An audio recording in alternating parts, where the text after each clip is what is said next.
Quick response आम Aadmi party को भी लाइए उसमें। हाँ बोलिए मत भदौरिया साहब, जल्दी क्विक रिस्पांस। देखिए आपने अब आप समझ गए होंगे कि नक्शे पे पूछ लीजिएगा राम मंदिर का नक्शा कैसा है, उनसे पूछिए, कुछ भी जवाब उनके पास। तो ऐसा लग रहा है इनके दिमाग का नक्शा ठीक नहीं है। गौरव जी ऐसा मत बोलिए। अरे बोलने दीजिए, मैं अपनी बात कह लूं। प्लीज बोलिए। मैं कह लूं, देखिए आपने देखा होगा। अरे बोलने क्यों दे, बीच में तो खूब बोलते हो तुम। अच्छा रिलैक्स, तुम्हारा टीका तुमको लगाया है, साइकिल पंचर हो गई।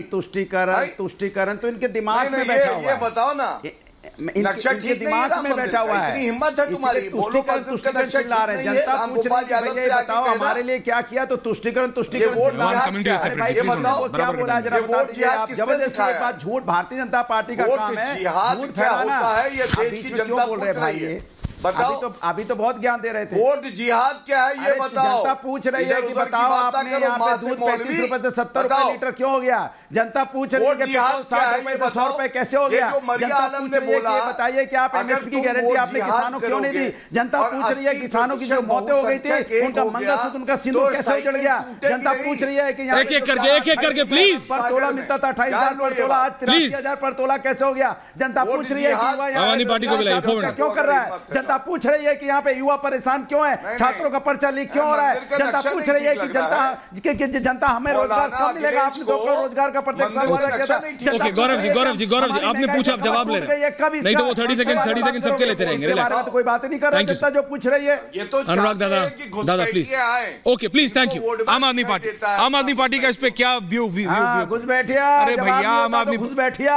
कौन घुस बैठिया हिंदुस्तान के अंदर में? जो हिंदुस्तान की जनता की बात नहीं करता वो घुस बैठिया होता है। जो हिंदुस्तान की आवाज की बात नहीं करता वो घुस बैठिया होता है। जो हिंदुस्तान का दर्द नहीं समझता वो घुस बैठिया होता है। जो हिंदुस्तान की महिलाओं का दर्द नहीं समझता, तकलीफ नहीं समझता, वो घुस बैठिया होता है। Okay now thank you. आम Aadmi party everyone please, thank you.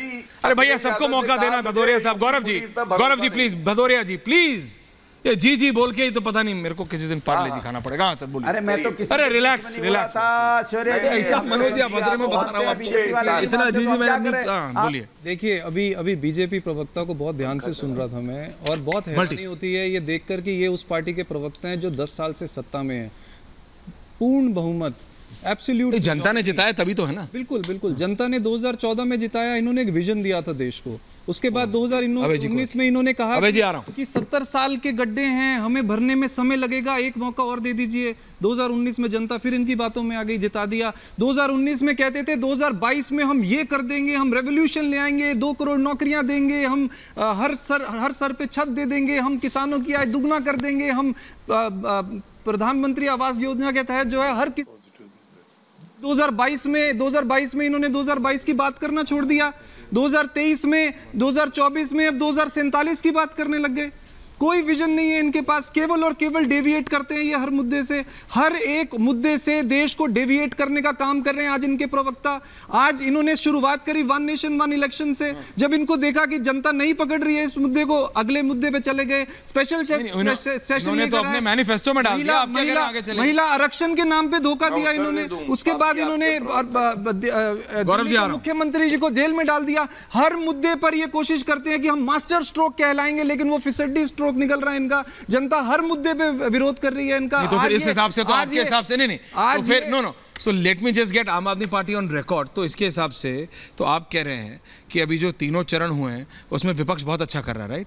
मैं 4 तारीख को चलाऊंगा ये वाला। मैं सारे पार्टी को बोल रहा हूँ, बिल्कुल चाहे वो बीजेपी हो, अनुराग जी हो, पंकज जी हो, आप हो, मनोज जी हो, कोई भी हो, मैं 4 तारीख को चलाऊंगा। आप बिल्कुल चलाइए। देश की जनता आज जो है सत्ता से सवाल पूछ रही है।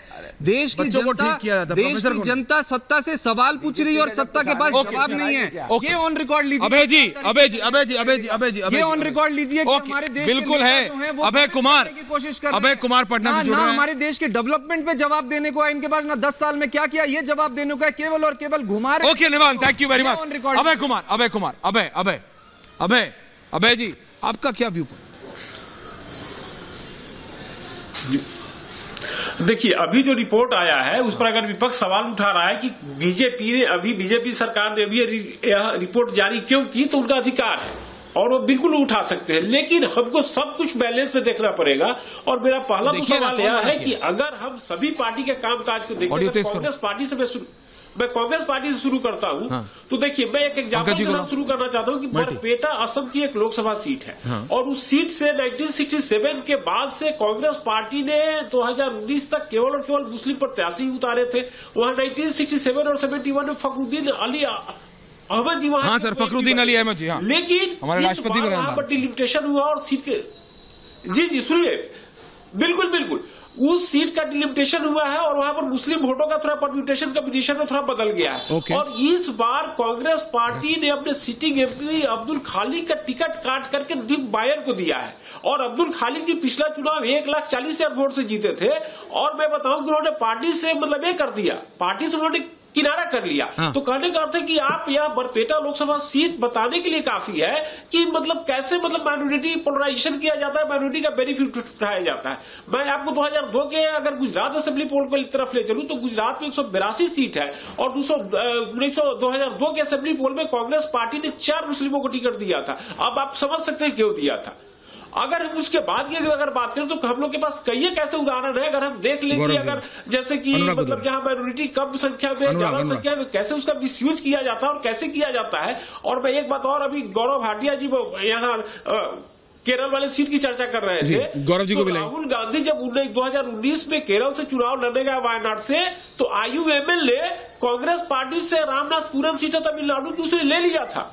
रामनाथपुरम लोकसभा सीट पर कभी भी IUML के चुनाव लड़ने का इतिहास नहीं है, लेकिन जब राहुल गांधी 2019 में लोकसभा चुनाव लड़ने का वहां पर, तो IUML ने तमिलनाडु में रामनाथपुरम की सीट ले ली थी। और मैं बता रहा हूं क्यों ली थी और क्या कारण हो सकता है कि यहाँ जो 7 असेंबली सीट है वो इसमें राहुल गांधी जी के क्षेत्र में, उसमें 2 सीट पर IUML का अच्छा पकड़ है और राहुल गांधी को सपोर्ट करने के एवज में उसने वहां का सीट ले लिया। और जहां 2 MP बनते थे IUML के, इस बार 3 MP है और इस बार भी चुनाव लड़ रही है। तो कहने का सभी पार्टियां बैलेंस में है और सभी को जहां मौका मिलता है पॉइंट है।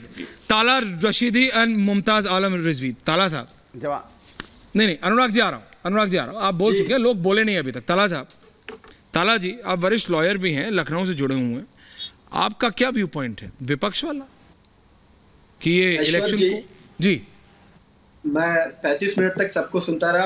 आपको भी शांति से सुनेंगे सर, माफी चाहता हूं, वेट करना पड़ा आपको। जी, मैं मुद्दे पे ही सीधे आऊंगा। गौरव भाटिया जी ने शुरुआत की 1951 से और आज 2015 तक के डेटा की बात हुई। सबसे पहला सवाल तो ये कि जो इकोनॉमिक एडवाइजरी पैनल की बात हो रही है, जो प्रधानमंत्री को रिपोर्ट करता है, इकोनॉमिक एडवाइजरी पैनल को रिपोर्ट करना चाहिए था इकोनॉमी पे, इकोनॉमिक इशूज पे, देश की बेरोजगारी पे, महंगाई पे, हमारा डॉलर क्यों इतना गिरता जा रहा है, तो उसकी रिपोर्ट की कोई बात नहीं हुई। वो बात किस पे कर रहे हैं? पॉपुलेशन पे और बढ़ती पॉपुलेशन पे। तो ये अपने आप बता रहा है कि इकोनॉमिक एडवाइजरी पैनल इकोनॉमी छोड़ के वो पॉपुलेशन पे बात कर रहा है। किसका? डॉक्टर बात कर रहा है, इंजीनियर बात कर रहा है, डॉक्टरी की। तो ये क्या हो रहा है देश में, खुद ही दिखा रहा है। दूसरी बात, अब मुद्दे पे बात करते हैं, जो हेल्थ पॉपुलेशन के रेशियो जो बात करते हैं, जो टोटल फर्टिलिटी रेट की बात होती है, रिप्लेसमेंट रेट की बात होती है, ये डेटा होता है नेशनल फैमिली हेल्थ सर्वे का डेटा, NFHS कहते हैं। जो अभी मई 2022 में जो 5वीं रिपोर्ट आई है NFHS की, नेशनल फैमिली हेल्थ सर्वे की रिपोर्ट, वो स्पष्ट तौर पे कहती है कि पिछले 2 दशकों में मुसलमानों की आबादी इस देश में सबसे ज्यादा गिरी है।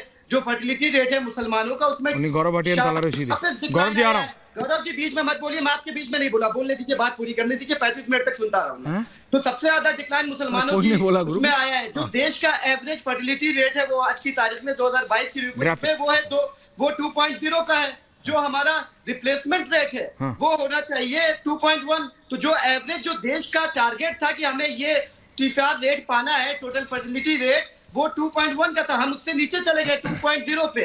मुसलमानों में जो टोटल फर्टिलिटी रेट है वो 2.2 का आज की तारीख में। हिंदू औरतों में वो 1.94 का है। तो मुसलमानों का शार्पेस्ट डिक्लाइन हुआ। ये कह रहे हैं कि मुसलमानों की आबादी बढ़ती रही। 1951 में टोटल देश का जो TFR था, टोटल फर्टिलिटी रेट, वो 6.0 था। आज 2015 बताइए Gaurav ji, total fertility rate 2.3 पहुंच गया। जब बहुसंख्या जो है, जब TFR गिरेगा तो एवरेज बहुसंख्या में आबादी ज्यादा कम होगी। तो ये कौन सा डेटा? ये सिर्फ तुष्टीकरण के लिए आज भारतीय जनता पार्टी बौखलाई हुई है। देश का बादशाह बौखलाया हुआ है। ओके ताला साहब, आपने बोला, जब तक आप फैक्ट्स बोल रहे थे मैं आपकी बात सुन रहा था। नो प्लीज, तुष्टीकरण का पुनरावलोकन, रेटोरिक से कुछ नहीं होगा सर। Thank you. काउंटर जवाब